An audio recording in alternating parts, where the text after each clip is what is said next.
Rapid speed run. This is my rapid smile speed run. I call this one the Society. I call this one the Padawan, Anakin Padawan Skywalker. Sorry, my lady. I call this one, my name is Gustavo, but you can call me Sus. I call this one the Norman masturbates. I don't know. He wouldn't even harm a fly. I call this one that one Depression Cherry song. The space song meme format, whatever the it's called. I'm not gonna lie, the promotional trailer and just the overall advertisement I was seeing for this movie just did not impress me the slightest. It did not look appealing at all to me. It just looked loud, cliche. It looked as though it was gonna take itself too seriously when it seemed like the best approach for it was to parody itself or at least over-exaggerate its concept. And to a degree, it does in the end, you can say. But I don't know if it was really intentional. I still don't know. I wasn't even considering watching it at all until it was recommended to me due to its impressive sound design as well as its actual surprising theme, as I was told. So I thought, man, what kind of theme can really surprise me in a horror movie released this time of the year, especially when the advertisement looks like this? Let's go check it out. Let's go see how it is. Smile. After witnessing a bizarre, dramatic incident involving a patient, Dr. Rose Cotter starts experiencing frightening visions and occurrences that she cannot explain. Rose must confront her troubling past in order to survive and escape this horrifying, unexplained entity before it consumes her. With my low expectations going in, I'm happy to say that I was pleasantly surprised. So when it comes to the story concept and structure, this formula for a character seeing something or experiencing something that curses them to die via countdown by an entity in X amount of time is not a new concept. It's a concept that I recall always seeing in the background with other horror movie franchises, not even horror movie at that point. It honestly has blended into different genres of movies as well in different franchises throughout the past few decades, I've noticed. It wasn't one that I never exactly got into, nor have I really shown much attention to at all, really. I'd say I'm a little bit more intrigued now to check out those franchises now after this, but still, it's not exactly something that I am so crazy hype about. So therefore, the formula and concept of this movie was still fresh and new to me. It may not be for many other people, and obviously for that case, I understand the people who are just saying how derivative and tired this movie is. So the pacing of the overall script increases these disturbing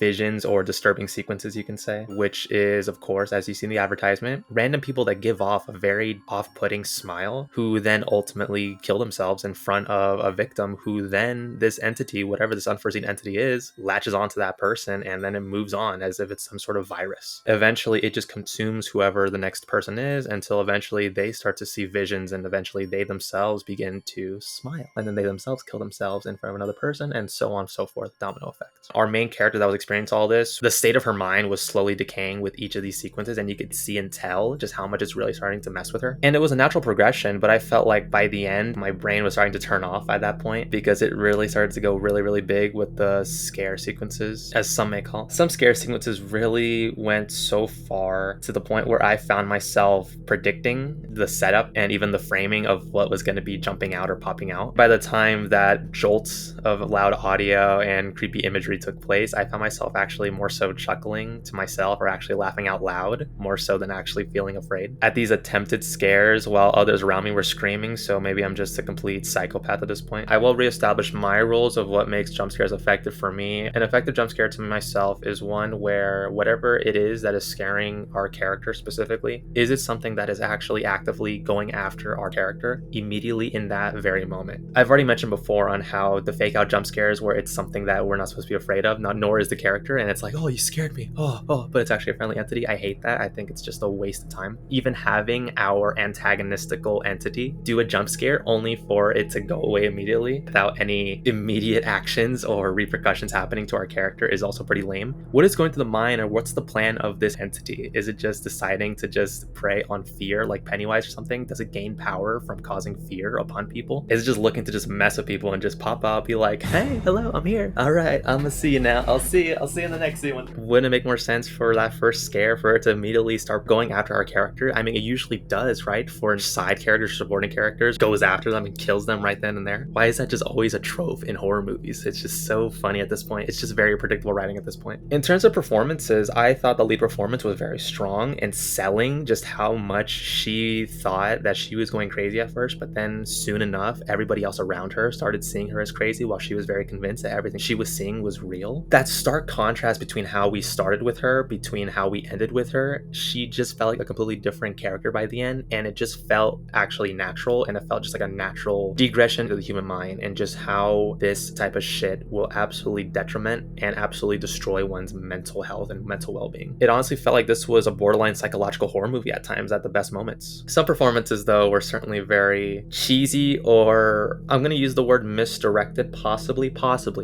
misdirected. I may be wrong there. Don't quote me on that. In the line deliveries, considering the bombastic nature of the scares and just the whole concept of the movie overall, these line deliveries were most likely intentional by the director, but it doesn't mean that it still wasn't jarring to me, at least. Our main character's fiance in particular was really a big standout to me with his line deliveries. What's the word? Not his abbreviations, more so like his enunciations. I think that's what the word is. I could be wrong. If it's something else, I'll put it up right now, but the closest thing that I could think of right now is the way Donald Trump talks. Or even, this is gonna be very specific, but an SNL skit where they did a parody of how Californians talk. Are you serious? Are you seriously mentally ill? I looked it up. It's genetic. Please tell me what that is. I think that's just enunciation of certain letters. That form of line delivery just really threw me off with the serious dramatic performances that we were getting from our lead actress. A few other questionable line deliveries, but nothing to overanalyze. That was the extent of what I would criticize in terms of line deliveries. The audio design. The diegetic sounds mixed with the ambient sounds during the more quiet scenes that were usually building up towards a jump scare, or moments that were actually genuinely creepy without needing a jump scare. It really impressed me, especially since the theater that I watched it in wasn't a Dolby theater. It was just a regular barebone theater. And what sounded like multiple different sound layers being played through the different speakers throughout the theater. To just hear the little subtle different sound effects that were going off during a build-up scene that just caused the good kind of anxiety. And now comes the biggest surprise to me, and that is the messages and themes of this movie. Again, I wasn't expecting a movie that looks like this to have an actual theme to actually think and ponder on. The branching themes of lingering trauma and mental health/illness. This one was honestly even more of a surprise in terms of those themes, because even with The Night House, for instance, it seemed as though that movie was taking itself of a more serious tone, while this one looked to be just more of just like a cheesy, cliche blockbuster horror movie for the season. The overall expression of how these certain elements in a person can branch out and leech onto people, especially our loved ones, and how it can seriously affect and even spread to the people in our lives who we claim to be very important and dear to us. It is a very heartbreaking but very surprising change of approach, I felt. Seeing your mental health degrade over time,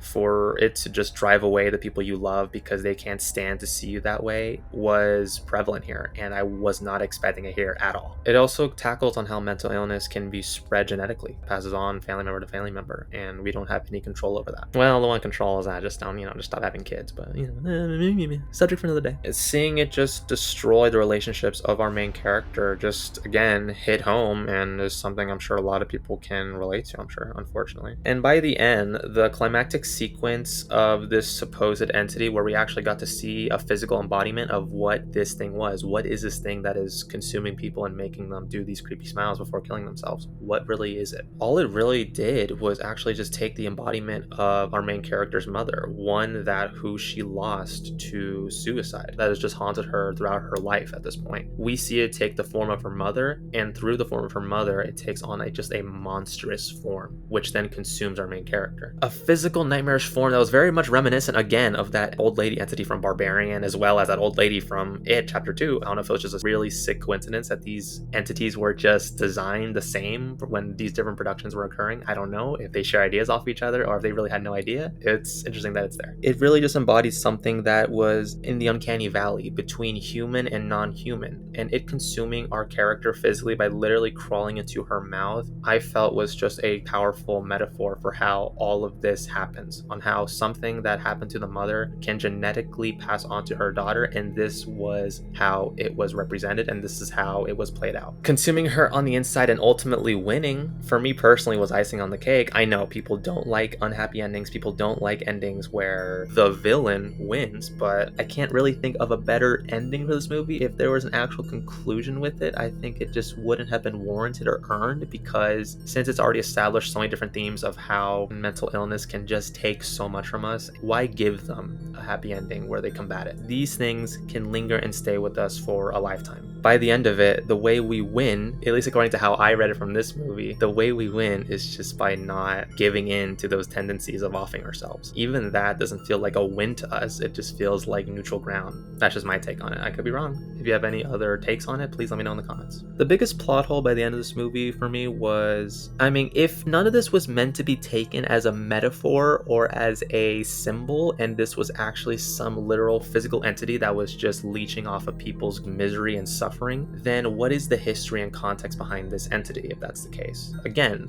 it was made to be open-ended for you, the audience member, to interpret what it was supposed to be. If you were to take it metaphorically and have all of this play as some form of a TED Talk that is just discussing the case of mental illness for all of us, then honestly, you can just sweep this whole theory under the rug and this whole discussion. But if this is meant to be an actual entity that has preyed for many years, what is the history and background of this creature? Again, I don't know if there are any official answers out there. Maybe the filmmakers or director will come out and explain this stuff in the future, or maybe not. I certainly wouldn't. I would love to keep fans and just moviegoers just speculating and discussing this stuff, because it just keeps the movie fresh and it keeps the movie concept alive, I would say. So by the end, it certainly lacked subtlety, I can say that, and I'm one who enjoys more subtlety, especially when it comes to deeper themes like this, but I was still pleasantly surprised with what was presented here. I think structurally the movie is an above average experience, at least for me it was, even with all the rowdy, noisy, screaming people next to me. I would rate this structurally a 6 out of 10 due to all the horror cliches and honestly, the lazy presentation of certain sequences, the cop-out, lazy approach to scare the audience with its jump scares. But because of that last element of it discussing mental health, it's gonna bump it up, and I'm gonna give this one a 7 out of 10. Cliche horror that lacks subtlety with a surprising theme on mental health. Put your time record in the comment section below, see if you can beat me in this smile speedrun challenge.